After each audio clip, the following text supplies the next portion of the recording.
মমতা ব্যানার্জি যে কথাটা বলেছেন সেটা তো অত্যন্ত কুকথা। এটা নিয়ে কোনো বিতর্ক নেই।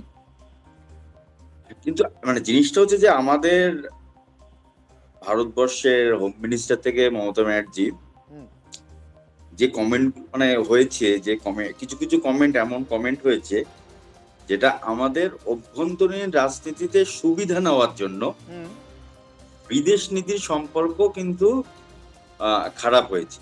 হুম, এর আগেও আমরা দেখেছিলাম যে অমিত শাহের মন্তব্য করেছিলেন আরশোলার মতন বাংলাদেশীদের বের করে দেওয়া হুম, এবং সেটা বাংলাদেশে পরবর্তীকালে তার ধ্বংসাত্মক কার্যকলাপ আমরা দেখেছিলাম। মমতা ব্যানার্জির এই যে মন্তব্য হাদি, অ্যাকচুয়ালি বুঝতে হবে হাদিটা কে?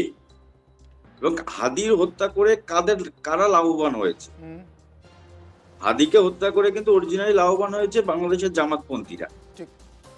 এবং বাংলাদেশে যে গোটা যে বিষয়টা উনি বিপ্লব বলেছেন, আমি একদম বিশ্বাসী না। কেননা এটা ছিল পুরোপুরি মার্কিন মদতে এই পুরো পরিষ্কার পিকচার এবং ইউনুসকে বসানো ছিল মার্কিনদের নিজস্ব স্বার্থের জন্য। এবং তার ফলে কিন্তু ধর্ম অন্ধতা এত পরিমাণে জাগ্রত হয়েছে বাংলাদেশে এবং গোটা বাংলাদেশের সমস্ত ইনস্টিটিউশন থেকে সবকিছু কোলাপস করেছে।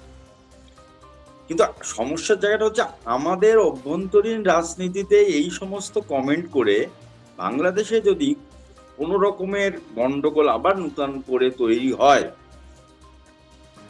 তার এফেক্ট কিন্তু আমাদের একটা সম্প্রদায়ের মানুষের মধ্যে পড়তে পারে।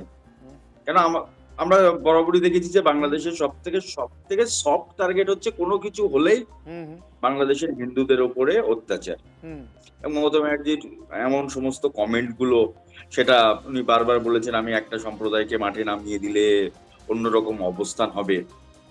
মানে এই সমস্ত গুলো যে কমেন্ট গুলো উনি করেছেন সেটা হচ্ছে যে একদম পরিষ্কার, মানে বলতে দ্বিধা নেই, এগুলো অত্যন্ত খারাপ কমেন্ট এবং এটা প্রাক্তন মুখ্যমন্ত্রীর কাছ থেকে এগুলো আশা করা যায় না।